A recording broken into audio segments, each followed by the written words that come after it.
Hi students, so మన ఛానల్లో చేస్తున్నటువంటి ఫస్ట్ మెకానికల్ ప్రొఫెషనల్ ఇంటర్వ్యూస్లో ఫస్ట్ మెకానికల్ ఇంటర్వ్యూ ఇదే. సో మీకు చెప్పినట్టుగానే ఈ వీక్లోనే ఇంటర్వ్యూ వచ్చేస్తుంది లక్కీగా. ఓకే, సో తను నర్సయ్య, నా బీటెక్ సేమ్ కాలేజ్ క్లాస్మేట్ అనొచ్చు, లేదా డిఫరెంట్ బ్రాంచ్ కాబట్టి. Okay, so anyway first of all Nizamabad నుంచి వచ్చినావు, so thank you so much for that. నువ్వు రావడానికి మెయిన్ కారణం ఏంటి చెప్పు అసలు? అదే నువ్వు మనం ఇంతకు ముందు కలిసినప్పుడు ఒక 2 years బ్యాక్ అనుకుంటా, సేమ్ క్వశ్చన్ మెకానికల్ అప్పుడు అడిగిన, మెకానికల్ గా ఏమన్నా చెప్పగలమా, ఏమన్నా చేయగలమా అప్పుడు అడిగినప్పుడు. యాక్చువల్గా డిపార్ట్మెంట్ లో మనం చేసినంత చాలా తక్కువ మెకానికల్ అప్పుడు. సో చెప్పగలమంటే స్టూడెంట్స్ కి ఇప్పుడు దీని గురించి అంత ఇంటర్వ్యూ చేసి అంత ఇన్ఫర్మేషన్ లేదన్నట్లు అనుకున్నాం. సో మళ్ళీ నువ్వు మొన్న కాల్ చేయగానే చాలా మంది ఇప్పుడు కాంపిటేటివ్ నడుస్తుంది కదా, మనకేంటి నోటిఫికేషన్స్ వస్తాయి అని అందరు స్టూడెంట్స్ అనుకుంటున్నారు. సో నేను అనుకునేది కొద్దిగా హెల్ప్ చేయగలవా మెకానికల్ వరకు, నువ్వు సివిల్ వాళ్ళకి చేస్తున్నావు, మెకానికల్ వాళ్ళకి చేయగలవా అని అనిపించింది. సో మనం చేసింది అంటే నేను ఇక్కడ జాబ్ ప్రొఫైల్ ఎలా ఫీల్ అవుతున్నాను, సబ్జెక్ట్ పరంగా ఇక్కడ ఎంతవరకు చేస్తున్నాము, మన సబ్జెక్ట్ ఎంతవరకు అప్లై చేస్తున్నాము. సో స్టూడెంట్స్ కొద్దిగా చెప్తే వాళ్ళు కూడా తర్వాత అంటే ఇంకా హైగా వెళ్ళాలా, ఎక్కడికి వెళ్ళాలి అని వాళ్ళు డిసైడ్ అవుతారు అన్నట్లు.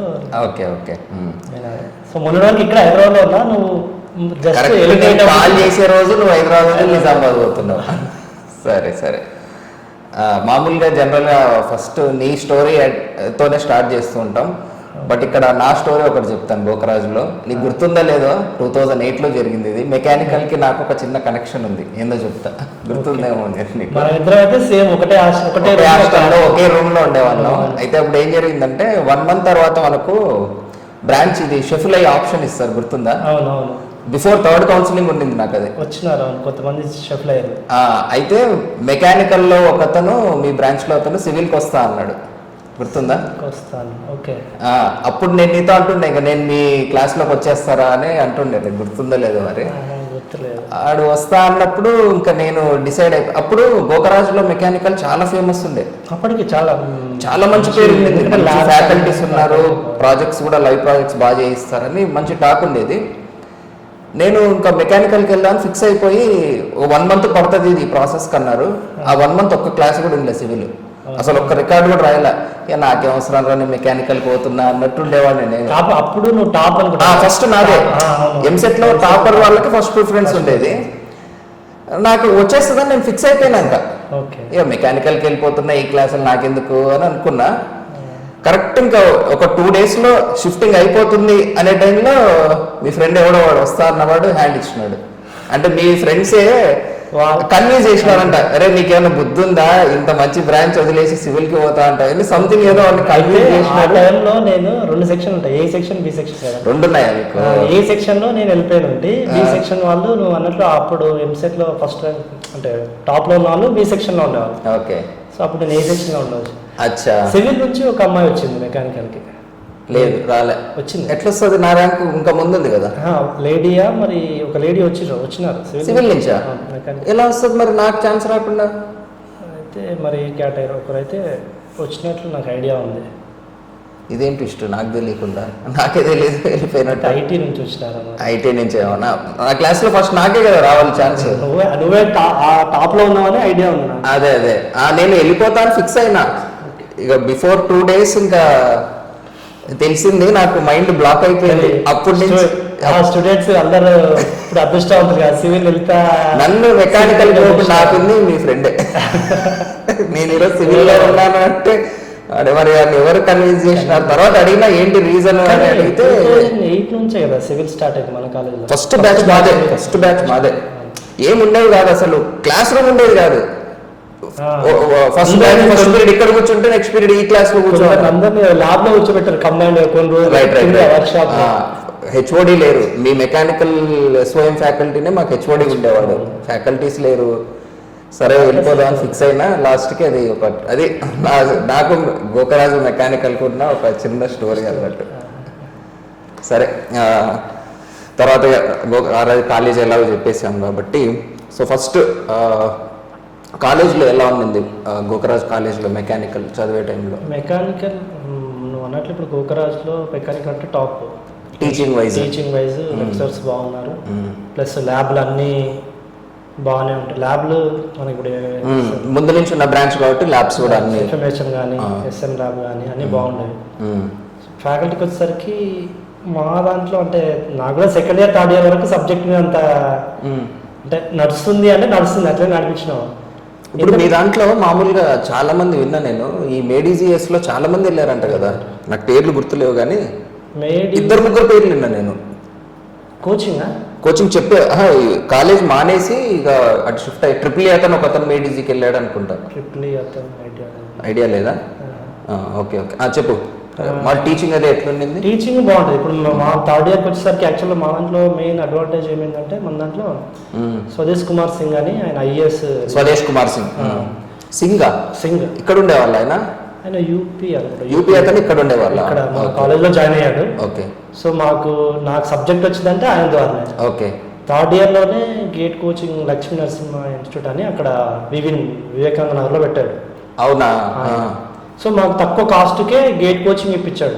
ఆయనే క్లాస్ చెప్పేవాడు. కొంతమంది మెకానికల్ ఫ్యాకల్టీ వాళ్ళు ఓన్లీ మన కాలేజ్ వాళ్ళు ఉండేవాళ్ళ, బయట వాళ్ళు కూడా వచ్చేవాళ్ళు? కొంతమంది బయట వాళ్ళు కూడా వచ్చేవాళ్ళు. మాక్సిమం మన కాలేజ్ వాళ్ళే మెకానికల్.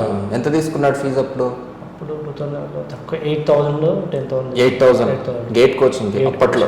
ఆఫ్లైన్ ఒక రూమ్ ఉండేది దాంట్లో. అచ్చా. అయితే సార్ ప్రొడక్షన్ టెక్నాలజీ అంటే ఆయన నెంబర్ వన్. అక్కడ మాకు సబ్జెక్ట్ తెలిసిందే ఫస్ట్ అక్కడ నుంచి. ఆయన మన కాలేజ్ లో కూడా సబ్జెక్ట్ చెప్పేవాడు. అదే ఇది ఎక్స్క్లూజివ్ కాంపిటేటివ్. అప్పుడు మాకు సెకండ్ ఇయర్ 2 నుంచి ఎంటర్ అయ్యాడు. తర్వాత ఇంకా బయటకు వచ్చిన తర్వాత మేము ఈ క్లాస్లో ఎక్కువ ప్రొడక్షన్ టెక్నాలజీ అవన్నీ, ఆయన బుక్ కూడా ఉంది ప్రొడక్షన్ టెక్నాలజీ. అన్ని సబ్జెక్ట్స్ ఆయనే చెప్పేవాళ్ళ, వేరే ఫ్యాకల్టీస్ కూడా ఉండేవాళ్ళు? వేరే ఫ్యాకల్టీ కూడా ఉండేవాళ్ళు. స్ట్రెంత్ మెటీరియల్కు వేరే వాళ్ళు, ఇట్లా వేరే ఫ్యాకల్టీ పెట్టి మ్యాక్సిమం సార్ కవర్ చేసేవాడు. మ్యాక్సిమం సార్ చెప్పేవాళ్ళు. సో సార్ అప్పటికి మేడీస్లో లెక్చర్గా చేశాడు, అంటే టీచింగ్ చేశాడు. హైదరాబాద్ మేడీస్లో చెప్పాడు. కొన్ని రోజులు అక్కడ ఢిల్లీలో కూడా చెప్పేవాడు.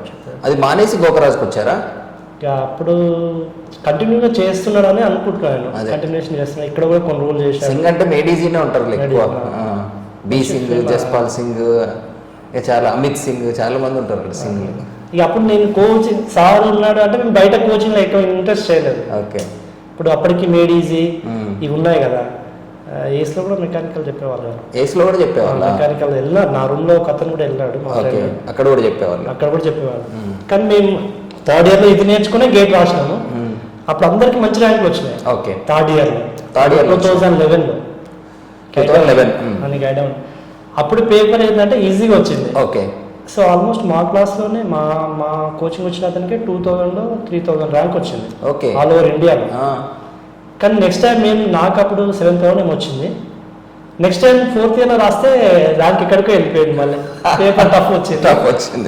అప్పటికి ఆ ప్రిపరేషన్ ఉన్నప్పుడు వేరు, 4th ఇయర్లో కొద్దిగా తెలుసు ప్రాజెక్ట్ అని సరిగ్గా అట్లా గేట్ వెళ్దామా ఇటు వెళ్దామా అని ఆలోచించుకొని మళ్ళీ అదే టైంలో 2000లో పాస్ అవుట్ అయిన తర్వాత ప్లేస్మెంట్ వచ్చింది.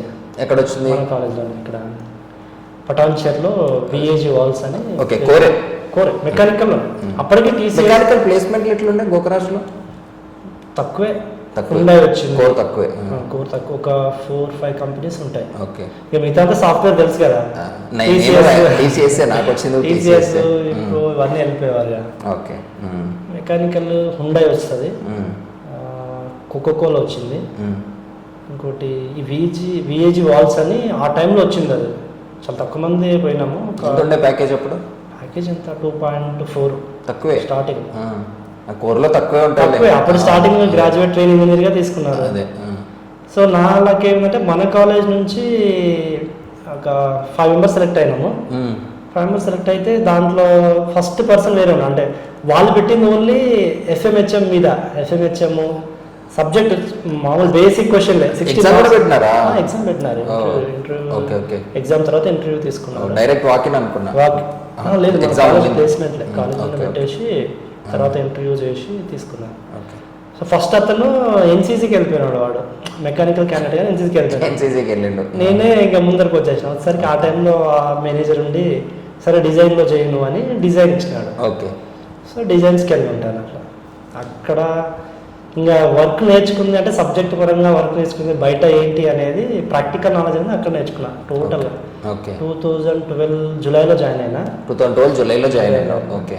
12 జాయిన్ అయ్యి 2014 డిసెంబర్ వరకు చేసిన. ఓకే. ఇంకా అంటే అక్కడ ఏంటంటే ఇప్పుడు ఉంటాయి అక్కడ పాలిటిక్స్ అక్కడ ఉంటాయి. ఏమనిపిస్తుంది పోతున్నాం వస్తున్నాం ఇదే చేస్తున్నాం కొద్దిగా గ్రోత్ ఉన్నదా అని 1.5 ఇయర్కి ఆల్రెడీ బయటికి వెళ్ళాలి అని ఆలోచించుకున్నా. వేరే కంపెనీలో జాయిన్ అవుదాం అంటే ఇంకా గ్రోత్ ఉన్నాయి, ఇన్ఫోటెక్ ఉన్నాయి, ఈ మన గ్లోబల్ సర్వీసెస్ ఉన్నాయి కదా అప్పుడు డిజైన్స్ మీద గ్లోబల్ సర్వీసెస్ అని ఆన్ సైట్ ఆఫర్స్ ఆస్ట్రేలియా అటు ఇటు వెళ్తున్నారు. అంటే కన్సల్టెన్సీ లాగా అది గ్లోబల్ సర్వీసెస్ అంటే అర్థం కాలేదు. గ్లోబల్ సర్వీసెస్ అంటే ఇప్పుడు ఇన్ఫోటెక్ ఉందనుకో వాళ్ళ దాంట్లో ఇప్పుడు ఆన్ సైట్ లో మన వాళ్ళు ఇక్కడ డిజైన్ చేసి ప్రోడక్ట్స్ అక్కడ పంపిస్తాం. Okay okay. సో అట్లా మీడియం ఉంటుంది. సో నీ ప్రోడక్ట్ అక్కడ మ్యానుఫ్యాక్చర్ అయిపోద్ది, మనం ఇక్కడ చేస్తాం మనం డిజైన్. సో అట్లాంటి సర్వీసెస్ అన్ని గ్లోబల్ సర్వీస్ ఉండేవి. మా దాంట్లో కూడా ఆ టైంలో యుఎస్ఏ వచ్చారు, జర్మనీ యాక్చువల్గా బేస్డ్ నేను వర్క్ చేసిన company Germany based. Germany based. ఈ ఇండియా మెకానికల్ వాళ్ళు జర్మనీలో ఎక్కువ ఉంటాయి అనుకుంటా కదా. Germany famous for mechanical vehicles కానీ. అవునవును అదే అంటున్నా. ఆ టైంలో అట్లా బయటకు ఇంకొన్ని రోజులు నుండి ఇక సరే బయటకు వెళ్దాం కానీ 1.5 ఇయర్ తర్వాత మళ్ళీ ట్రై చేసుకుని తిరుగుతా ఉన్నా రెజ్యూమ్ పట్టుకొని. ఇప్పుడు 2014లో ఉన్నావు. 14లో బయటికి వెళ్ళిపోదాం అన్నట్లు అనుకున్నా. ఆ టైంలోనే ఈ టాక్ మన ఏపీ డివైడ్ అయిపోయింది, తెలంగాణ డివైడ్ అయిపోయింది. సో జాబ్లు నోటిఫికేషన్స్ వస్తాయి సేమ్ ఇప్పుడు సిచ్యువేషన్ ఎట్లుందో ఆగి అదే వస్తున్నాయి ఇంకా రాలే. ఇంకా టీఎస్పీఎస్సీ ఫామ్ అవుతుందనే టాక్ ఉంది అప్పటికి. ఓకే. టీఎస్పీఎస్సీ ఫామ్ అవుతుంది 15 జనవరిలో టీఎస్పీఎస్సీ ఫామ్ అయింది. వేరే ఆఫర్ వచ్చింది కంపెనీ నుంచి. కొన్ని ఫ్యామిలీ ప్రాబ్లమ్స్ అవి ఉన్నాక అక్కడ జాయిన్ అయిపోలేదు. తర్వాత ఎంటెక్ జాయిన్ అయినా. మళ్ళీ రాసినావా? ఓకే. తక్కువ ర్యాంక్ వచ్చింది బట్ ఎంటెక్ చేస్తూ ఇది మళ్ళీ వచ్చినప్పుడే మంచి ర్యాంక్. ఇది చేద్దామని కాదు, నాకు వేరే ఇక టైం దొరుకుతుంది అనే ఉద్దేశంతో ప్రిపేర్ అవ్వచ్చు. సో మనకున్న ఇంజనీర్స్ కి మెయిన్ డ్రాబ్యాక్ ఏంటంటే జనరల్ స్టడీస్ అనేసరికి మనం బయటకు వచ్చేస్తాం అంతే. అసలు ఏంటిది ఇది కొత్తగా ఏది చూసినా మళ్ళీ కొత్తగానే అనిపిస్తుంది. అవును. అంతా చదివి మళ్ళీ చివరికి వచ్చేసరికి మళ్ళీ ఇది కొత్తదేరా అనిపిస్తుంది. అంతే కదా. సో అట్లా కొద్దిగా అంటే ఈ కాంపిటేటివ్ ప్రిపేర్ కావాలి అంటే జిఎస్ కావాలి అనే ఉద్దేశంతో కొన్ని రోజులు ఎంటెక్ చేస్తూ ఎంటెక్ అయిపోయిన తర్వాత కొన్ని రోజులు మళ్ళీ కంప్లీట్ చేసినావా? డిపార్ట్మెంట్కి వచ్చిన తర్వాత కంప్లీట్ చేసిన. లాస్ట్ లో ప్రాజెక్ట్ ఉండే. ప్రాజెక్ట్ ఉండగా నీకు అపాయింట్మెంట్ వచ్చింది. ఓకే. అంటే మొత్తం 2-1 ఎగ్జామ్స్ అయిపోయినాయి. ఓకే. ప్రాజెక్ట్ ఉన్నప్పుడు అపాయింట్మెంట్ వచ్చింది. ఓకే. సో మళ్ళీ పర్మిషన్ తీసుకొని ఓన్లీ ప్రాజెక్ట్ ఉందని చెప్పేసి కంప్లీట్ చేసి పర్మిషన్ ఈఎంసీ పర్మిషన్. గ్రూప్స్ ఎట్లా ఇది జనరల్ స్టడీస్ ఎట్లా? జనరల్ స్టడీస్ వచ్చేసరికి అదే ఆ టైంలో ఒక 4 months ఒక ఇన్స్టిట్యూట్లో షైన్ ఇండియాలో Group 2 కోసం జాయిన్ అయినా. Group 2 దగ్గర ఉన్నావు. అప్పుడు జిఎస్ కోసం కోచింగ్ వెళ్ళాను. ఇంకా టెక్నికల్గా అయితే అప్పటికి పక్కకు పెట్టేశాను. ఎంత 4 months ఉండింది అక్కడ కోచింగ్? 4 months వరకు వెళ్ళాను. కంప్లీట్ వెళ్ళినావా? Complete Group 2. Complete Group 2 almost ఇంకా డే ఒక 4 hours 5 hours ఉండదు క్లాస్. అప్పుడు ఇంగ్లీష్ మీడియం ఉండేనా అసలు మామూలుగా కోచింగ్ సెంటర్లో? జిఎస్ ఎంత తెలుగు? జిఎస్ జనరల్గా అప్పుడు నేను అశోక్ నగర్లో చాలా మట్టుకు తెలుగు మీడియం ఉండేది. ఒక ఏంటంటే ఆ సివిల్స్ తీసుకున్న వాళ్ళకి ఇంగ్లీష్ ఉండేది. ఓకే. చాలా మంది సఫర్ అవుతారు ఈ విధంగా. ఇంగ్లీష్ ముందు నుంచి తెలుగు మీడియం కాబట్టి అట్లా. ఇప్పుడు మన దాంట్లో ఫ్రెండ్స్ ఉంటారు కదా, అరే తెలుగు మీడియం ఉంది ఇంగ్లీష్ మీడియం దొరికా అని ఫీల్ అవుతా ఉంటారు. అదే సబ్జెక్ట్ వీళ్ళు తెలిసిన వాళ్ళు బయట ఉన్న వాళ్ళు కూడా జనరల్ స్టడీస్ చెప్పే వాళ్ళు ఆల్మోస్ట్ తెలుగు వాళ్ళే ఉన్నారు. అవును. సో ఇంగ్లీష్లో ఫుల్గా అయితే లేవు. సివిల్స్ ప్రిపేర్ అయ్యే వాళ్ళు దీనికి. సో 4 monthsలో ఇది అయిపోయింది కోచింగ్. సో ఏ టైంలో పోయినది? 14లోనే. 15లో పోయినా. 15 స్టార్టింగ్ టు 14 ఎండింగ్ నుంచి 15 మధ్యలో ఎక్కడ పోయినా. తర్వాత నోటిఫికేషన్ వచ్చింది. ఇంకా ఆ టైంలో ఇటు సబ్జెక్ట్ పరంగా చూస్తేనేమో చాలా అంటే అప్పటికి 2-3 years అవుతుంది. నేను ఇట్లా మన గేట్ ప్రిపరేషన్లో ఉన్నావు. మా ఫ్రెండ్ గారు ఉన్నాడు, వాడిని అడిగాము. అదే మరి ఇప్పుడు అప్పటికి ఫస్ట్ నోటిఫికేషన్ ఏడబ్ల్యూ మెకానికల్ వచ్చింది. టీఎస్పీఎస్ నుంచి 14 పోస్టులు వచ్చినాయి. 14 పోస్టులు వచ్చినాయి ఫస్ట్. ఇప్పుడు 15 ఏ డిపార్ట్మెంట్ వచ్చినాయి అప్పుడు? Irrigation department. Irrigation. Okay. First notification అది వచ్చింది. తర్వాత 999 టోటల్ సివిల్ కలిపి వచ్చినాయి. సివిల్ 931 సివిల్ వచ్చినాయి. ఆ తర్వాత ఏఈ నోటిఫికేషన్ వచ్చింది. ఏది ఇప్పుడు ఏఈ వచ్చింది 1000 పోస్టులు ఆల్ 500 చేంజ్ ఉన్నాయి. ఏఈ తర్వాత వచ్చింది మళ్ళీ ఆల్ డిపార్ట్మెంట్స్ కలిపి వచ్చింది. అదే 1000 వరకు ఉన్నాయి పోస్టులు. ఓకే. దాంట్లోనే మున్సిపల్ సివిల్ మెకానికల్ ఇచ్చాడు, మెకానికల్ ఇరిగేషన్ లో సపరేట్ ఇచ్చాడు, సివిల్ వాళ్ళకి సపరేట్ ఇచ్చాడు ఇరిగేషన్. కరెక్ట్. సో ఆ టైంలో సివిల్ వాళ్ళు సపరేట్, ఇరిగేషన్ లో 24 పోస్టులు ఉండే అప్పుడు. మీకు 24 పోస్టులు ఏఈ పోస్టులు. ఓకే.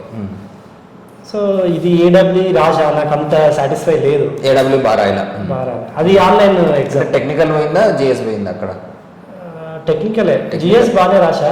జిఎస్ బాగా రాశా. అది 1 మార్క్, ఇది 2 మార్క్స్ కదా. ఏడబ్ల్యూ అక్కడ దెబ్బ కొట్టింది. 300 అది 150. అప్పటికి కట్ ఆఫ్ బాగుంది. 330 ఏబో వాళ్ళకే వచ్చింది అన్నట్లు గుర్తుంది నాకు. అబ్బో. ఏడబ్ల్యూ అంటే పోస్టులు తక్కువ ఉన్నాయి కదా. 14 కదా. అందులో జాయిన్ ఇప్పుడు మాతో చేస్తున్నారు. అందులో జాయిన్ వాళ్ళు ఇప్పుడు 8 మంది 9 మంది ఉన్నారు. ఓకే. మాతో చేస్తున్నారు. 330 అంటే ఆఫ్టర్ ఇంటర్వ్యూ అంటున్నాం అంతే కదా. After interview. అదే. ఓకే. ఇంకా నెక్స్ట్ ఏ రాసినాము. ఈ జిఎస్ అడ్వాంటేజ్ అండి దీంట్లో. దీంట్లో 105, దాంట్లో 106. దీంట్లో జిఎస్ లో 105, జిఎస్ లో 105, టెక్నికల్ లో 106. టెక్నికల్ దగ్గర టెక్నికల్ అప్పుడు ఏంటంటే డిప్లొమా మెయిన్ గా ఏ అంటే డిప్లొమా ఎగ్జామ్. డిప్లొమా అంటే డిగ్రీ అయితే ఏడబ్ల్యూ అన్నట్లు. డిప్లొమా అనేసరికి ఒక అడ్వాంటేజ్ ఏమైందంటే నేను అప్పుడు రాసుకున్న నోట్స్, ఇప్పుడు గేట్ కోచింగ్ వెళ్ళిన రాసుకున్న నోట్స్ అవన్నీ ఒకసారి తిరిగేసా. సబ్జెక్ట్ పరంగా మనకు ఐడియా ఉంది. ఓకే. సో ప్రాక్టీస్ చేయాలి మెయిన్. ఆ ప్రాక్టీస్ కోసం అని ఒకటి మెకానికల్ ఇంజనీరింగ్ అబ్జెక్టివ్స్ అని ఆర్ఎస్ కుర్మి ఒకటి దొరుకుతుంది. ఆర్ఎస్ కుర్మి తెలుసు, ఆ బుక్ ఉంటుంది ఒకటి. అవునవును. సో ప్రాక్టీస్ కోసం అందులో చాలా నెంబర్ ఆఫ్ ఉంటాయి. అవన్నీ ప్రాక్టీస్ చేసుకున్న కొన్ని రోజులు అదే ప్రాక్టీస్ చేసిన. అందులో ఉన్నాయి అడ్వాంటేజ్ అంటే ఆల్మోస్ట్ సేమ్ క్రైటీరియాలో వచ్చినాయి అన్నట్లు. అదే సేమ్ మోడల్ వచ్చినాయి. కొన్ని డైరెక్ట్ కూడా వచ్చినాయి కానీ ఆప్షన్స్ డిఫరెన్స్ వచ్చినాయి. ఓకే. అట్లా కూడా వచ్చినాయి. బాగా తగిలినాయి. సో అదొక అడ్వాంటేజ్. ఓకే. ఇంకా టైంలో జిఎస్ గ్రూప్ 2 వల్ల అడ్వాంటేజ్ 105 వచ్చినాయి.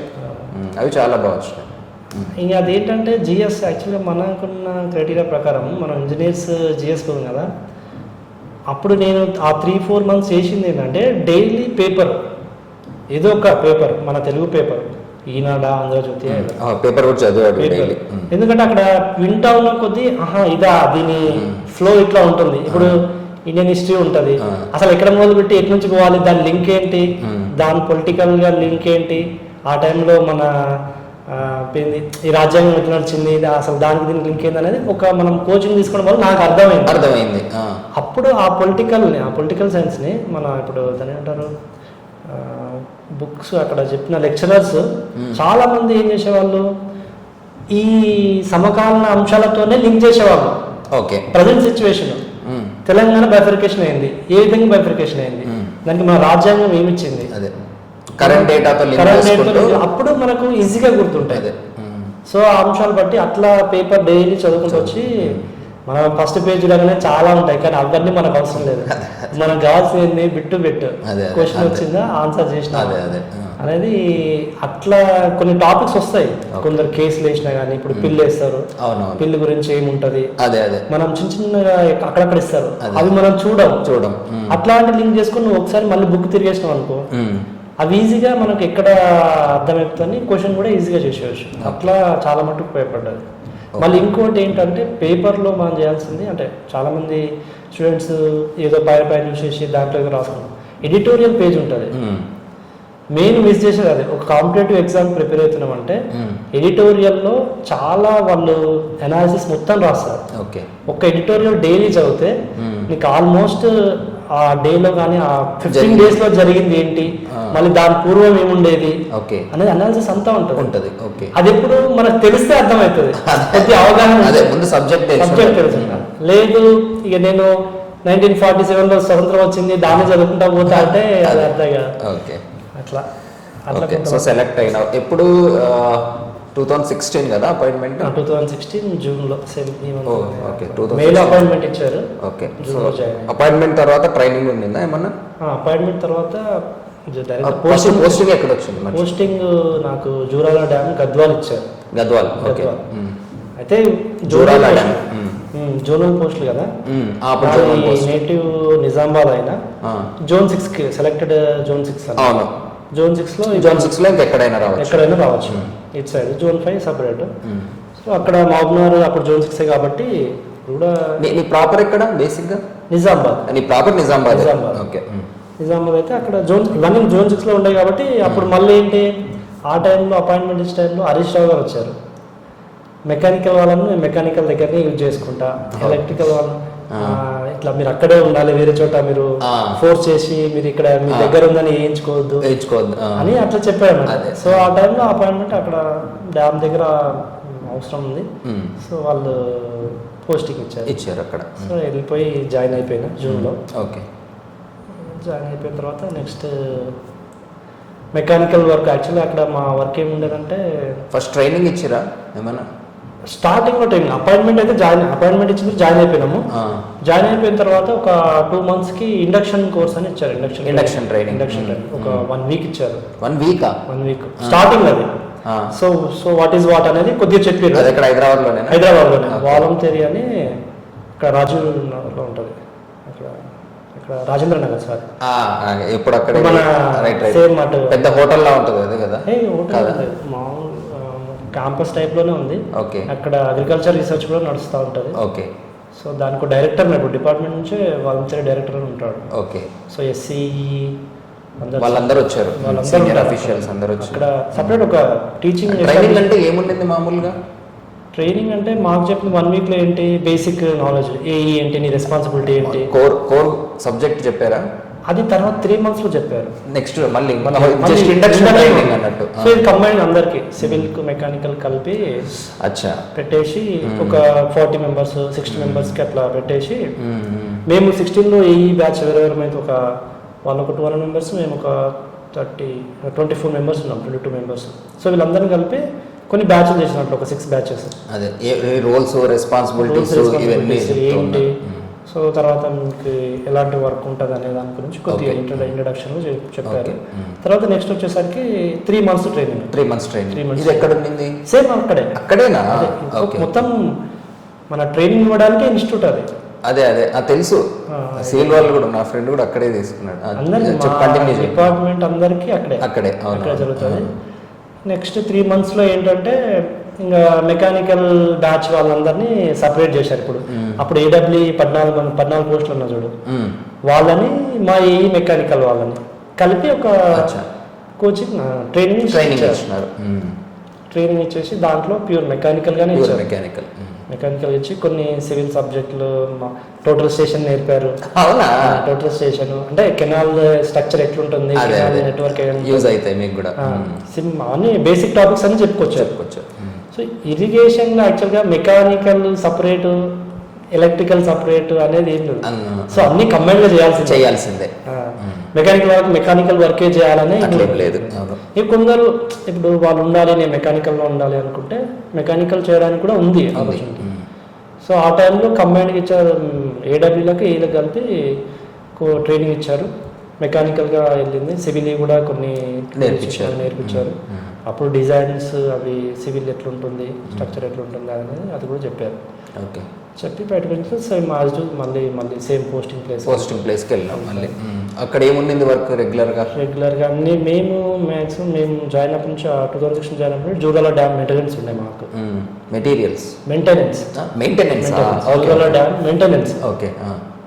గేట్స్ ఉన్నాయి, అవి మెకానికల్ స్ట్రక్చర్ అన్నట్లు చూసుకున్నాం. Flood gates flood gates main river మీద మన ఫ్లడ్ కంట్రోలింగ్ అది చేసుకుంటాం. అక్కడ కొద్దిగా డిఫరెంట్ స్పిల్వే గేట్స్ అక్కడ ఏంటంటే కొద్దిగా డిఫరెంట్గా ఉండే. మెకానికల్ ఒక డివిజన్ ఉంటుండే, సివిల్ ఒక డివిజన్ ఉంటుండే. మెకానికల్ వాళ్ళందరం మెయింటైన్ చేసి, అంటే గ్రీజింగ్, ఆయిల్ మన ప్రాబ్లమ్స్ ఉంటాయి, రిపేర్స్ ఇదంతా వెల్డింగ్ అంటే రిపేర్ మెయింటెనెన్స్. ఇంకేమైనా ప్రాబ్లమ్ మనకు వెల్డింగ్ కానీ ఏదైనా కొత్తగా పెట్టాలన్నా చేసి అక్కడ ఎలక్ట్రికల్ బోర్డులు కూడా మేమే చూసుకునే వాళ్ళం. సపరేట్ ఎలక్ట్రికల్ వాళ్ళు లేకుండా సో బోర్డులు అవన్నీ చూసుకొని రిపేర్ చేస్తే సివిల్ వాళ్ళు ఆపరేట్ చేసుకుంటారు. అన్ని డ్యామ్లో అట్లా ఉండదు, సపరేట్గా ఇక్కడ అట్లుండే అన్నారు ఆ టైంలో. ఇప్పుడు మళ్ళీ రియాగ్నేషన్ తర్వాత సేమ్ ఒకటే డ్యామ్ డివిజన్ వాళ్ళకి హ్యాండ్ ఓవర్ చేసేసారు. ఇప్పుడు సపరేట్ మెకానికల్ అని ఏం లేదు. సో అప్పుడైతే నువ్వు మెకానికల్ మెయింటెనెన్స్ వర్క్లు చేసేవాళ్ళు. అది చేస్తూ మాకు అప్పుడున్న డివిజన్కి జ్యూడిక్షన్ ఏముంటుందంటే 2 డిస్టిక్లు నల్గొండ, మహబూబ్ నగర్. మెకానికల్ వర్క్లు కొత్త ఏమైనా జరిగితే క్వాలిటీ కంట్రోల్ ఇవ్వాలి మేము. Quality control mechanical. సో అట్లా కెనాల్ గేట్స్ కానీ ఏమన్నా జరిగినా కానీ కొత్తవి జరిగితే వెళ్ళి చూసుకొని వాటిది. సో ప్యూర్లీ ఎక్కువ మెకానికల్ ఎట్లా అంటే గేట్స్ కొత్త డ్రాయింగ్స్ బట్టి మేము చూసేసుకొని దాన్ని ఫ్యాబ్రికేషన్ చూసేవాళ్ళం, దాన్ని మెటీరియల్. ఇప్పుడు క్వాలిటీ కంట్రోల్ అంటే మా వాళ్ళ మ్యానుఫ్యాక్చరింగ్ ఫ్యాక్టరీకి వెళ్ళి చూసేవాళ్ళు. ఇప్పుడు ఏజెన్సీ, ఇప్పుడు అంతా ఏజెన్సీ కదా, కాంట్రాక్టర్ కదా. ఇప్పుడు కాంట్రాక్టర్ వేరే సిటీస్కి వెళ్ళేవాళ్ళు ఇక్కడేనా? కొన్ని చేసినాయి కొన్ని చోట్ల. ఇప్పుడు విజయవాడలో జరిగితే విజయవాడలో వెళ్ళేవాళ్ళు, ఇక్కడ హైదరాబాద్లో వర్క్ షాప్ ఉంటే హైదరాబాద్కి వచ్చేవాళ్ళు. సో అక్కడే సైట్లో చేస్తే సైట్లో చూసేవాళ్ళు. సో అన్ని విధాలుగా అటు సిటీ అంటే మరీ బయటకైతే ఏం వెళ్ళలేదు. కొందరు జనరల్గా హైదరాబాద్ వాళ్ళే ఉండేవాళ్ళు ఎక్కువ, ఏజెన్సీ వాళ్ళు కాబట్టి ఇక్కడే చేసేవాళ్ళు. అదే అవుట్ స్టేషన్ వెళ్ళి చూసే ఉండేవా అని అడుగుతున్నా అంతే. ఇక్కడే ఉండేవి ఎక్కువ మ్యానుఫ్యాక్చరింగ్. ఇక్కడే మెయిన్ ఫ్యాబ్రికేషన్ టెస్ట్ చేయించుకొని, వెల్డింగ్ టెస్ట్లు ఉంటే వెల్డింగ్ టెస్ట్లు, ఫ్యాబ్రికేషన్ యూజ్ చేసుకొని క్వాలిటీ డ్రాయింగ్ డిజైన్ ప్రకారం ఉందా లేదా థిక్నెస్ చెక్ చేసుకొని సో చూసేసి. మా దాంట్లో ఏంటంటే యాక్చువల్గా డ్రాయింగ్ అనేది సెంట్రల్ డిజైన్ ఆర్గనైజేషన్ అని ఉంది ఒకటి, డిజైన్స్ ఇరిగేషన్లో సిఈసిడిఓ అని. సిఈసిడిఓ ఇక్కడ సిటీలోనే ఉందా? సిటీలోనే ఉంటుంది. సిటీలో హైదరాబాద్లో ఉంది. అక్కడ కూడా పోస్టింగ్ వస్తుందా మెకానికల్ వాళ్ళకి? ఉంది, మెకానికల్ సపరేట్ డివిజన్ ఉంది. మళ్ళీ సివిల్ వాళ్ళకు వాళ్ళ డ్రాయింగ్స్ వాళ్ళు కూడా ఉన్నారు. సో సిఈసిడిఓ కింద సివిల్ మెకానికల్ వాళ్ళు ఉన్నారు. అంటే డిజైన్ వాళ్ళు చేస్తారు, మెయిన్ అథారిటీ వాళ్ళు అన్నట్లు. డ్రాయింగ్ దానికి తగ్గట్టుగా ఫ్యాబ్రికేషన్ చేయించి క్వాలిటీ కంట్రోల్ చేయించి ఇక్కడ ఇన్స్టాలేషన్ చేసేవాళ్ళు. తర్వాత మెయింటెనెన్స్ అది ఇది 2 కలిపి ఉన్నాయి అన్నట్టు. అలా 2018 వరకు అక్కడే గద్వాల్లో ఉన్నా. 18 వరకు ఉండి తర్వాత కొద్దిగా రీఆర్గనైజేషన్ అయ్యి సబ్ డివిజన్ నల్గొండ వచ్చిండే. డిస్ట్రిక్ట్ రీఆర్గనైజేషన్ మెకానికల్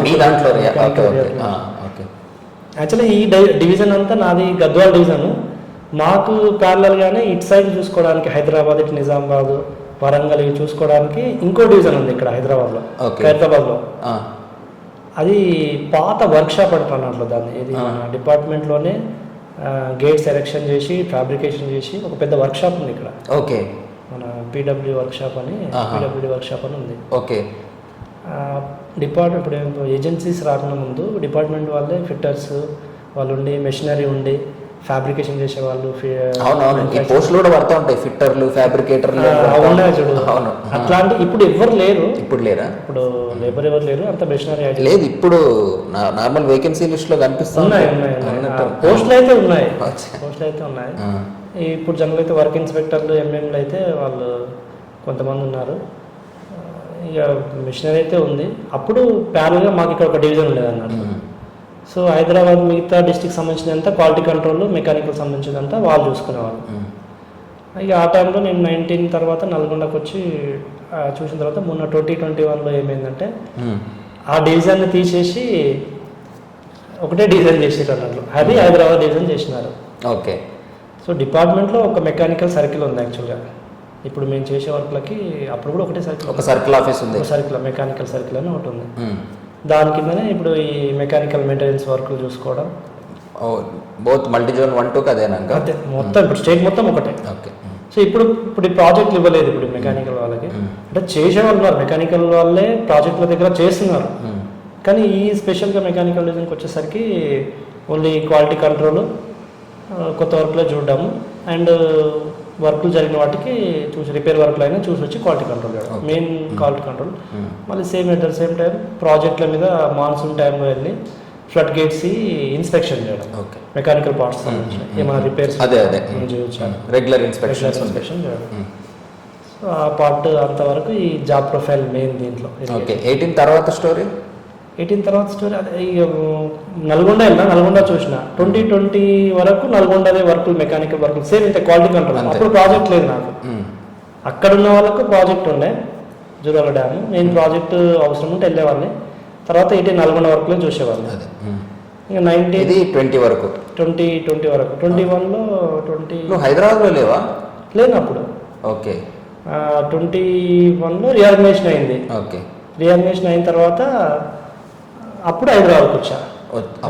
రియాగ్నేషన్ అయ్యే ముందు హైదరాబాద్కి వచ్చా. అచ్చా. సో ఇప్పుడు పోస్టింగ్ హైదరాబాద్ పోస్టింగ్, అంటే అటు సబ్ డివిజన్ వేరే ఉండే కానీ డివిజన్ మాత్రం హైదరాబాద్. ఇప్పుడు నీ పోస్టింగ్ నిజామాబాద్ కదా? ఇప్పుడు పోస్టింగ్ ట్రాన్స్ఫర్ చేయించుకున్నా. ఇప్పుడు నిజామాబాద్లో వర్క్ అయింది. నిజామాబాద్లో ప్రజెంట్ అయితే పంపోజ్ నడుస్తుంది ఒకటి. అచ్చా. పంపోజ్ చూడము. అక్కడ మెకానికల్ ట్రస్సెస్ కొన్ని ఉన్నాయి. ట్రస్సెస్ ప్లస్ ఇంకా pipe line, pressure main, welding కొన్ని జరుగుతున్నాయి అవి. ఇక కెనాల్ ఒకటి ఉంది, కెనాల్ లైనింగ్ కూడా చూస్తున్నా. సివిల్ వర్క్స్ కూడా చేస్తున్నావు, కెనాల్ లైనింగ్. కొత్త వెళ్ళాం కాబట్టి ఇంకా వాళ్ళు చూడడం అంతే. అదే ఫుల్ ఫ్లెడ్జ్గా ఇది చూడాలి అది చూడాలని ఏమీ లేదు. ఇప్పుడే ఫస్ట్ టైం సివిల్ వర్క్ చూడడం first time. Okay okay okay okay. So ఇది ఓవరాల్ నీ వర్క్ ప్రొఫైల్ ఫ్రమ్ 2016 to 22 6 సంవత్సరాలు. ఓకే. తర్వాత మామూలు ఇప్పుడు ఒక స్టూడెంట్ ఏఏడబ్ల్యూకి ఏమైనా డిఫరెన్స్ ఉందా వర్క్లో? అట్లేం లేదు కదా? వర్క్లలో డిఫరెన్స్ ఏం లేదు. అదే ఈ బేసిక్ ఫీల్డ్ ఆఫీసర్ వచ్చేసి ఏడబ్ల్యూ ఇద్దరు ఎంబుక్ రికార్డ్ చేయవచ్చు, ఇద్దరు ఎంబుక్ రికార్డ్ ఎలిజిబుల్. కానీ ఇంకా డిపార్ట్మెంట్లో కొన్ని ఇష్యూలు ఉన్నాయి. అది ఓకే. వర్క్ నేచర్ అయితే ఎటువంటి తేడా లేదు కదా? తేడా ఏం లేదు,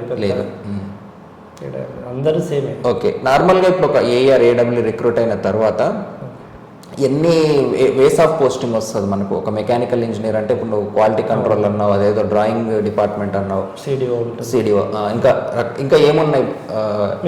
మెకానికల్ ఓన్లీ మెకానికలే చెప్పు. సివిల్ ఆల్రెడీ మనం కవర్ చేసేసాం.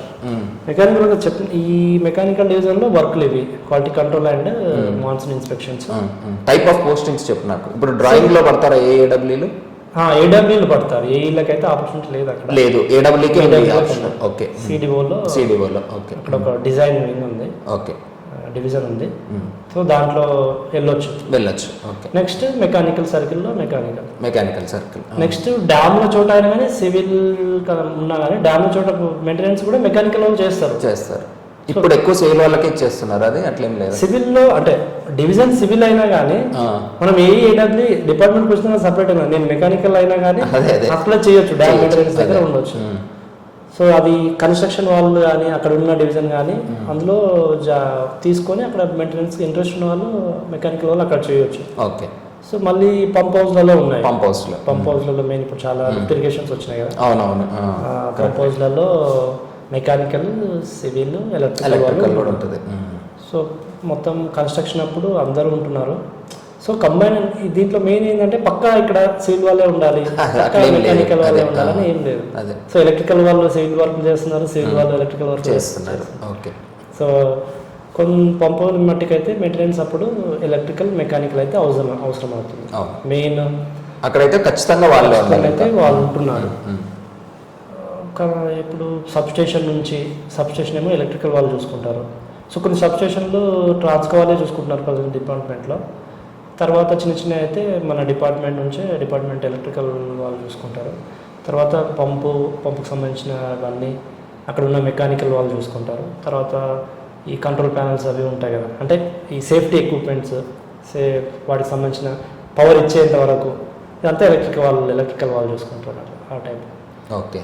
ఇంకా తర్వాత మెయింటెనెన్స్కి వచ్చేసరికి ఓఎండ్ఎం కింద ఒక ఏజెన్సీకి ఇస్తున్నారు. జనరల్గా ఒక 2-3 years అట్లా ఇచ్చేసి ఏజెన్సీకి ఇస్తున్నాడు. మనం అక్కడ ఉండి మనకు ప్రాబ్లమ్స్ ఏమున్నాయి, సీజన్ రాగా మనం పంప్ హౌస్ స్టార్ట్ చేయాలి.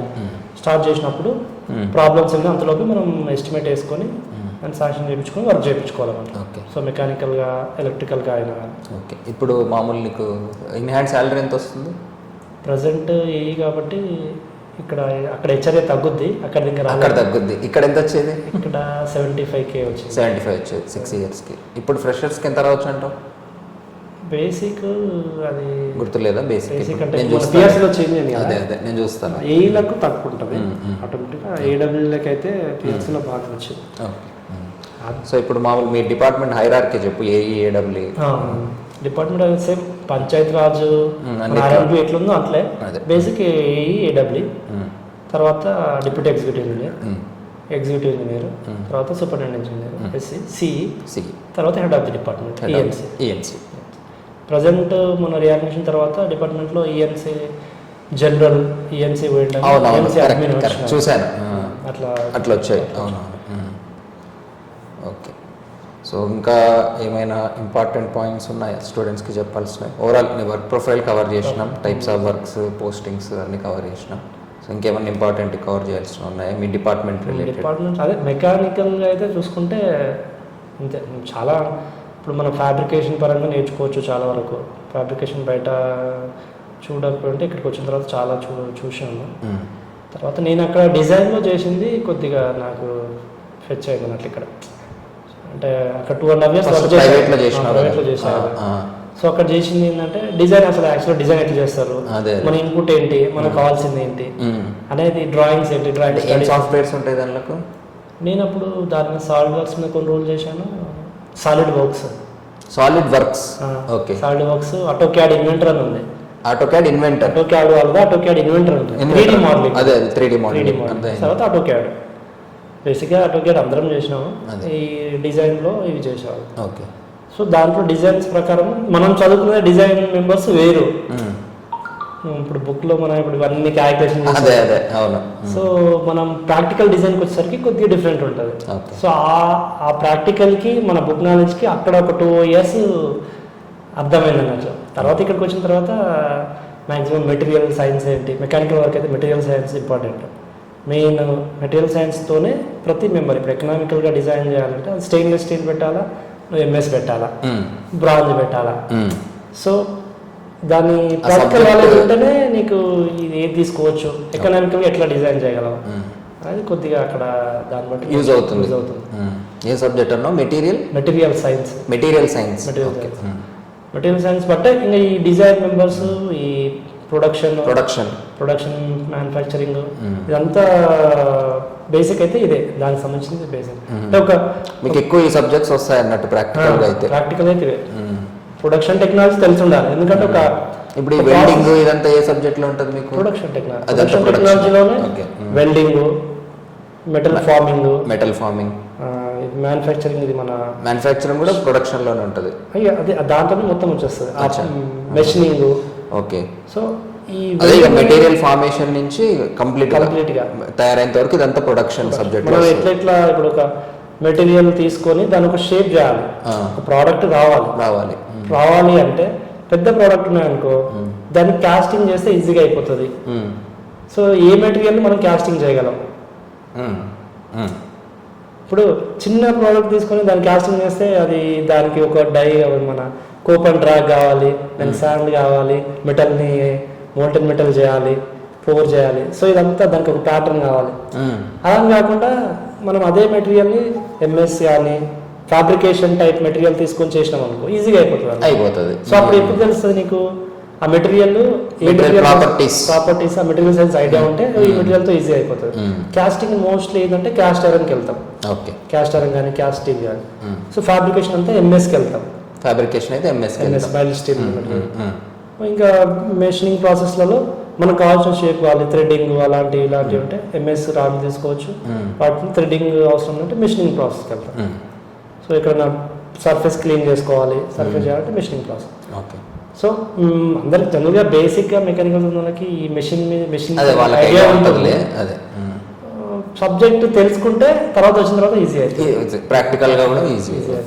అంటే ఇప్పుడున్న ఇంజనీరింగ్ చాలా చేంజ్ అవుతుంది కదా. మన ఇంజనీరింగ్ అప్పుడు ఓన్లీ చదివేసి దాన్ని బట్టి చేసేవాళ్ళం. కానీ ఇప్పుడు 1 yearలో పక్క ఒక ఇంటర్న్షిప్ తీసుకున్నాను అనుకో అది ఈజీగా అయితే అర్థమైపోతుంది.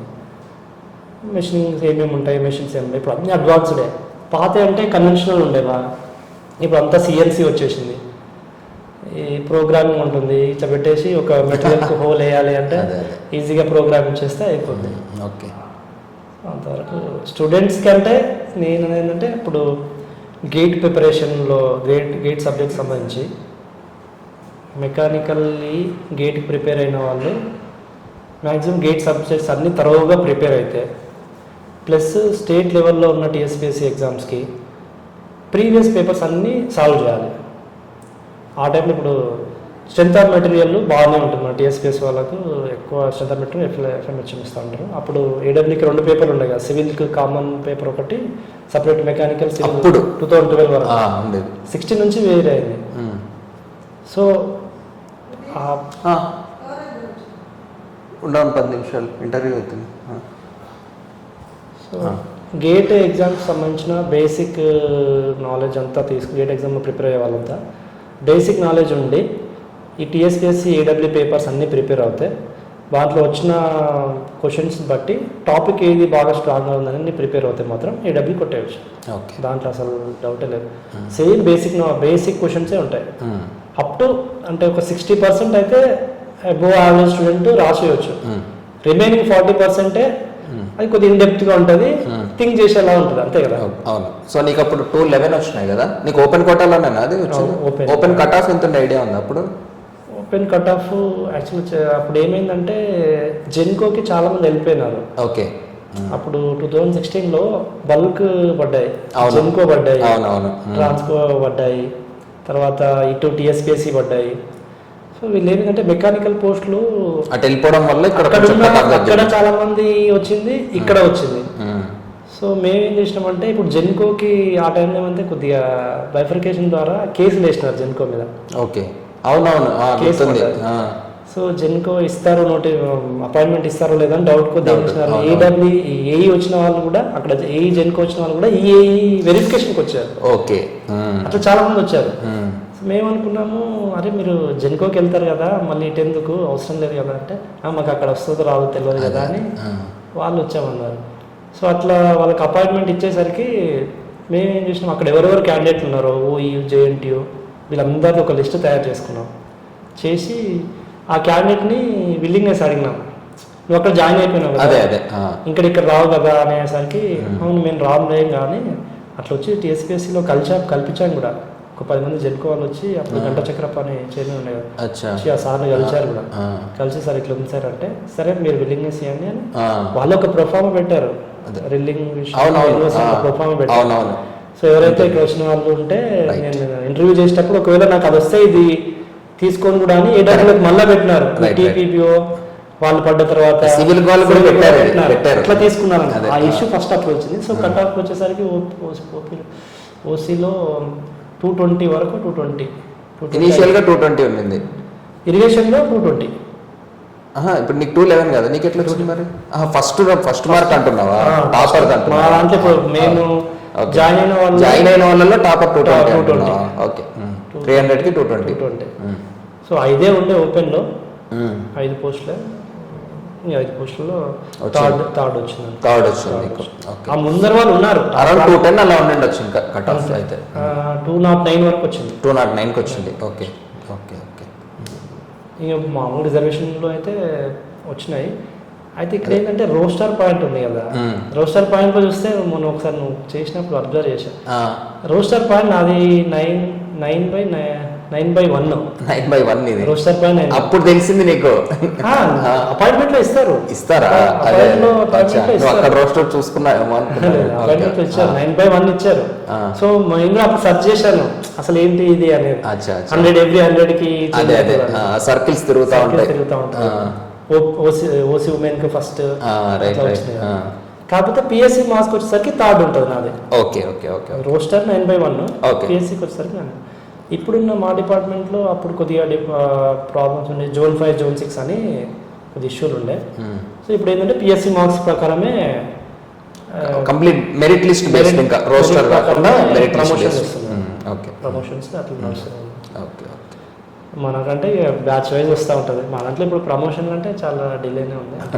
2008 వాళ్ళకి ఇప్పుడు వస్తున్నాయి. 2008 వాళ్ళకి అంటే కొంతమంది అయిపోయి ఇంకా కొంతమంది ఉన్నారు ఆ బ్యాచ్ బ్యాచ్ వైజ్ కదా ప్రమోషన్. అదే ఓకే. మధ్యలో ఎన్ని బ్యాచ్లు ఉన్నాయి 2008 తర్వాత? 11, 12, 16. నెక్స్ట్ మీది 16. ఇంకా 2 బ్యాచ్లు ఉన్నాయి. అయితే 18 ఉంది. నీది 16 కదా? 16 అది కొన్ని అదొకటి ఉంది కదా మళ్ళీ. ఓకే, కొద్ది డిఫరెన్స్ ఉంది అది. అదే అదే 1:3 రేషియో ఉన్నది తీసేసి ఆ కోర్టు కేసులు అవి అదే నడుస్తాయి. అదే ఓకే ఓకే. ఇంతవరకు అయితే ప్రమోషన్ అనేది కొద్దిగా తక్కువ, అంటే గ్రోత్ అయితే కొంచెం తక్కువే ఉంది. 3 years మళ్ళీ పెరిగినది కదా అందరికి, ఏజ్ రిలాక్సేషన్ వచ్చింది కదా. దాని తర్వాత కూడా పోస్ట్ అవును ఆబ్వియస్లీ. సో అక్కడ రిటైర్మెంట్లు ఆగిపోయినాయి కాబట్టి ఇక్కడ ప్రమోషన్స్ ఆగిపోతాయి. అవును okay right right okay. So ఇంకేమన్నా ఇన్ఫర్మేషన్ చెప్పాల్సింది ఉందా? నీ కవర్ చేసినాం కదా. అంతే. ప్రొఫైల్ అయితే మేము మెకానికల్ వాళ్ళ స్టూడెంట్స్ చెప్పేది అయితే అది. అదే మనకి ఫస్ట్ ఏంటంటే ఇవన్నీ ఒక అవగాహన కోసమే. ఫస్ట్ ప్రిపేర్ అయ్యే వాళ్ళు అయితే జాబ్ కొట్టుకోవాలి. నువ్వు ఏం చేసావు, ఏం చదివావు అనేది నెక్స్ట్ ఎవరు అడగరు. జాబ్ వచ్చిందా లేదా అంతే. నువ్వు ఏ బుక్ ప్రిపేర్ అయ్యావు అనేది తర్వాత మ్యాటర్, ఇప్పుడు అదే తర్వాత వస్తుంది. సో మనం ఫ్యామిలీ పరంగా కానీ బయట సొసైటీ పరంగా చూసుకోవాలి అనుకుంటే జాబ్ కొట్టాలి. సో దాని మీద కాన్సన్ట్రేషన్ చేయాలి. నువ్వు ఏదో మన ఇప్పుడు మార్కెట్లో ఉన్న బుక్స్ అన్ని తెచ్చుకొని ముందర పెట్టుకొని నేను ఈ బుక్ చదివినా ఆ బుక్ చదివినా, నీకు నీ వేలో వెళ్ళాలంటే నీకు అర్థమైన టాపిక్ ఏది ఉంది, అర్థమైన టాపిక్ను కంప్లీట్గా అర్థం చేసుకొని దాని మీద క్వశ్చన్స్ ప్రాక్టీస్ చేయాలి. సో నీ దగ్గర డేటా ఉందంటే ఈ క్వశ్చన్ ఎన్ని విధాలుగానే ఇవ్వాలి. నువ్వు ప్రాక్టీస్ చేస్తే ఆటోమేటిక్గా ఆన్సర్ చేయగలవు. 4 ఆప్షన్లు అన్ని ఆన్సర్ అయి ఉంటాయి, నీకు తెలిస్తే కదా అది కరెక్ట్ చేయవచ్చు. అదొకటి చెప్పాలనుకున్నది అది. సో ఒకటే బుక్ మీద డిపెండ్ అయ్యి నేను ఇంజనీరింగ్ సబ్జెక్టులలో మీరు రాసుకున్న నోట్స్ మీ స్టైల్ ఆఫ్ స్టడీకి ఏది సూట్ అవుతుందో నేను చదివితే కదే. ఇప్పుడు జిఎస్ కోసం చాలా ఉన్నాయి మార్కెట్లో. సో నేను ఆ టైంలో ఒక 2 బుక్లు ఎంచుకున్నాను. ఆ 2 బుక్లే ఎన్నిసార్లు రివిజన్ చేసినా అవే. ఏ బుక్స్? అప్పుడు కోచింగ్ లో ఇచ్చిన మెటీరియల్ అవే. బయట ఎంత వీళ్ళు అనేవాళ్ళు చాలా మంది, వీళ్ళు చెప్తారు ఇది బాగుంది, ఆ బుక్ బాగుంది, నాకు అవసరం లేదు. నేను ప్రజెంట్ సిచ్యువేషన్ లో ఉన్న మన ఇష్యూస్ని నాకున్న నాలెడ్జ్తోని ఎట్లా రిలేట్ చేసుకోవాలి, అక్కడ మనకు సబ్జెక్ట్ తెలిసి రిలేట్ చేసుకోవచ్చు. ఇండియన్ హిస్టరీ అయినా పాలిటీ అయినా దాని ప్రకారం అట్లా ప్రిపేర్ అయ్యా. ఆల్మోస్ట్ జిఎస్ ఇప్పటికైనా కొద్దిగా బాగానే అనిపిస్తుంది. అప్పుడు కోచింగ్కి వెళ్ళాం కాబట్టి. ఇప్పటికి హ్యాబిట్ ఉందా అంటే న్యూస్ పేపర్ చదువుతూ ఉంటా. ఇప్పుడే కొద్దిగా తిరగడం ఎక్కువైంది, స్కిప్ చేసుకుంటూ చదువుతా ఉన్నాను. కాకపోతే ప్రిపేర్ అయ్యే వాళ్ళకైతే అదే ఎక్కడో మార్కెట్లో ఉన్నాయి అన్ని బుక్లు తెచ్చుకొని ముందు పెట్టిన. ఇప్పుడు నువ్వు ఉన్నావు సివిల్కి టాపిక్ చెప్పినావు అంటే నిన్ను ఫాలో అయితే కంప్లీట్గా నిన్నే ఫాలో అయిపోవాలి, అంతే కదా. నీ బేసిక్ ఏంటి, నీ వేలో నువ్వు చెప్తావు, ఆ వేలో వాళ్ళు అర్థం చేసుకుని స్టూడెంట్స్ ఆటోమేటిక్గా క్వశ్చన్ ఏ విధంగా వచ్చినా కూడా ఆన్సర్ చేయొచ్చు. అదొకటి చెప్పాలనుకున్నది స్టూడెంట్స్కి అయితే. Okay. So anyway thank you so much Narsaiah for your time. లేదు ఇప్పుడు మనం ఇద్దరం ఫ్రెండ్సే కాబట్టి స్టూడెంట్స్కి హెల్ప్ కావాలి, అది పరంగా అంటే అవగాహన కోసమే. నువ్వు కూడా కామెంట్స్ లో చూస్తా ఉంటావు మెకానికల్ రెగ్యులర్గా నేను చూస్తానే ఉన్నా, వీడియోస్ అన్ని చూస్తానే ఉన్నా. మెకానికల్ వాళ్ళు అదే నువ్వు అన్నావు కదా, చాలా మంది మెకానికల్ వాళ్ళు అడుగుతున్నారు, ఎలక్ట్రికల్ వాళ్ళు అడుగుతున్నారు. ఉన్నాయి ఇన్స్టిట్యూట్లు ఉన్నాయి బయట కూడా, కానీ డెడికేటెడ్ ఏడబ్ల్యూ అన్నట్లు టీఎస్పీఎస్సీకి సంబంధించి ఈడబ్ల్యూ ఎట్లా వస్తుంది అసలు దాన్ని మనం కూడా ఇప్పుడు ఆబ్వియస్గా మనం బీటెక్ చేసేటప్పుడు 2019 వరకు మనకి ఏడబ్ల్యూ అంటే కూడా అవగాహన లేదు, నిజంగా లేదు. అవును, ఆ టైంలో చాలా మంది, ఇప్పుడు నేను జాయిన్ అయినా తెలుసు 2008లో సాఫ్ట్వేర్ ఉన్న వాళ్ళు ఇది రాయకుండా సాఫ్ట్వేర్కి వెళ్ళిపోయారు. ప్యాకేజ్ ఎక్కువ ఉండేది. ఇప్పుడు తెలంగాణ వచ్చిన తర్వాత అందరికీ ఏంటంటే గవర్నమెంట్ జాబ్ రావాలి. సో అదొకటి నేననేది ఏంటంటే స్టూడెంట్స్కి చాలా రోజులు కూర్చోండి, ఒక 4 సంవత్సరాలు 5 సంవత్సరాలు కూర్చొని గవర్నమెంట్ జాబ్ అన్నీ తిరుగుతూ ఉంటే ఒక 2 years 3 years ట్రై చేయండి. నీకున్న ఎఫర్ట్స్ మొత్తం పెట్టి ట్రై చేసి రాదు అంటే నువ్వు వేరే సైడ్ వెళ్ళైనా వర్క్ చేసుకోవాలి, అంతే. మనం అంటే ఫైనాన్షియల్గా గ్రోత్ కావాలి. నువ్వు ఇంత మట్టుకు నేను 4 years అయింది 5 years అయింది నేను ఇంకా వస్తలేదు నాకు అదే కావాలి అని కూర్చోవడం మాత్రం అది ఒక ఫులిష్నెస్ అవుతుంది. సో వేలో వెళ్తూ నువ్వు రీచ్ అయితే ఓకే, లేదంటే నీ వేరే ఉందని మార్చుకొని పోవడం అంతే. అట్లా నేను అనుకుంటున్నా. నేను గ్రూప్ 2 కోచింగ్ వెళ్ళినప్పుడు ఒక ఇన్సిడెంట్ చెప్తా సతీష్. గ్రూప్ 2 కోచింగ్కి వెళ్ళినప్పుడు ఆయన అన్నాడు, ఏం చేసిన అవుతావు అంటే అప్పుడు ఏంటంటే ఇన్స్టిట్యూట్లో జాయిన్ అవ్వడానికి అంత ఈజీగా దొరికేది కాదు, బ్యాచ్లు చాలా ఉండేవి. అయితే ఒక ఓయూ క్యాండిడేట్ని పట్టుకున్నా, అన్న ఇట్లా గ్రూప్ 2 కోచింగ్ జాయిన్ కావాలి అంటే ఏం చేసినావు అన్నాడు, ఇంజనీరింగ్ చేసినాను. నీకు సాఫ్ట్వేర్ కావాలంటే జాబ్ ఇప్పిస్తాను నేను రా అన్నమాట. గ్రూప్ 2 ఎందుకు, మేము 2006 నుంచి ప్రిపేర్ అవుతున్నాం, ఇప్పటికి పోస్టులు లేవు. 2015లో జాయిన్ అయ్యాను, అప్పటికి పోస్టులు లేవు, మాకే వస్తలేదు ఇంకేం వస్తుంది ఇట్లా కాదన్నా. నేను అంటే జిఎస్ అవగాహన లేదు, నేర్చుకోవాలి. లేదు నీకు ఎంతో కొంత ఇస్తా అంటే నేను సాఫ్ట్వేర్ ఉద్యోగం ఇప్పిస్తాను. ఆల్రెడీ జాబ్ చేసి వచ్చిన నేను ప్రైవేట్లో మానేసి ఇటు వచ్చిన. అలాగనే పాపం ఇక తర్వాత అయింది సరే తమ్ముడు అని అట్లా జాయిన్ చేయించాడు. ఒక మంచి ఇన్స్టిట్యూట్లో జాయిన్ చేయించాడు. ఎప్పుడో థ్యాంక్ఫుల్. ఆ టైంలో వచ్చింది నెంబడే నోటిఫికేషన్ అక్టోబర్లో. కరెక్ట్. సో అదంతా ఫ్లో అయిపోయింది అన్నట్లు. సో ఇక ఏఈయా ఏడబ్ల్యూయా ప్రమోషన్ వస్తుందా ప్రమోషన్ రాదా అని తర్వాత వేసాం. ఒక జాబ్ అయితే కావాలి మనకు, సెటిల్ కావాలి అని ఫైనాన్షియల్ అనుకున్నాను. ఇంకా ఇప్పుడు జాయిన్ అయిన తర్వాత మీకు అంతా ఎవరైనా స్టూడెంట్స్ జాయిన్ అయిన తర్వాత ఇప్పుడు ఫైనాన్షియల్గా అంతా ఓకే కదా, కంప్లీట్లీ ఫైన్. ఒకవేళ స్టూడెంట్స్ ఫైనాన్షియల్ ఇబ్బంది పడుతున్నారు అంటే నేను అన్నది ఏంటంటే వేరే సాఫ్ట్వేర్ సైడ్ అన్నా వెళ్ళి కొన్ని రోజులు వర్క్ చేసుకొని తర్వాత చేసుకోవడం బెటర్ అనేది నా ఉద్దేశం. ఇక దీని మీదే కూర్చుండి ఇట్లే ఇప్పుడు నోటిఫికేషన్ అనేది ఎంబడెంబడే రావు కదా, వచ్చినప్పుడు మనం ఆ ట్రాక్లో ఉండాలి. అంతే. ఇప్పుడు రిలేటివ్స్లో అంత మంచి రెస్పెక్ట్ ఉందా ఏఈగా, గవర్నమెంట్ ఎంప్లాయీగా? గవర్నమెంట్ ఎంప్లాయీ అంటే ఆల్మోస్ట్ విలేజ్లో కూడా బాగానే రెస్పెక్ట్ ఉంటుంది. మనం ముందు నుంచి డెడికేటెడ్గానే అన్నీ చదువుకుంటూ వచ్చినాం. మనం స్కూలింగ్ అంతా వచ్చేసి ఓకే, ఊళ్ళోనే చదివా. సో బయటకు వచ్చింది ఇంటర్మీడియట్ నుంచి బయటకు వచ్చా. ప్రాపర్ ఎక్కడ విలేజ్? విలేజ్ పోచంపాడు దగ్గర, పోచంపాడు సావెల్ అని village, Nizamabad district. Okay. Savel. So చాలామంది కాంపిటేటివ్ ఫీల్డ్లో నేను అబ్జర్వ్ చేసేది ఏంటంటే బుక్స్ ఎక్కువ తీసుకుంటున్నారు. బుక్స్ ఎక్కువ తీసుకొని ఒకటే ఆన్సర్ కానీ డిఫరెంట్ వేలో ఒక్కొక్కరు విధంగా చెప్తారు. ఇంత టాపిక్ ఉన్నది కానీ తెలంగాణ ఉద్యమం ఉంటుంది. తెలంగాణ ఉద్యమంని చాలా మంది రాశారు. కానీ అక్కడ జరిగింది కొన్ని ఇన్సిడెంట్స్ కదా, అదే ఇన్సిడెంట్ కదా. సో నువ్వు ఒక్కటే ఫాలో అవుతే ఒకే వేలో వెళ్తావు అనేది నా ఉద్దేశం. నేను అప్పుడు ఇన్స్టిట్యూట్లో అనేవాళ్ళు మీరు అన్ని బుక్లోనే తెచ్చుకుంటారు తర్వాత ఉల్లిగడ్డ వేయాల్సిందే అని చెప్పాను. సో ఈ అశోక్ నగర్లో ఆ టైం అట్లా గ్రూప్ అప్పుడు అట్లా ఉండేది. సరే, థ్యాంక్ యూ సో మచ్ అబ్బా. Thank you sir. Thank you students for watching.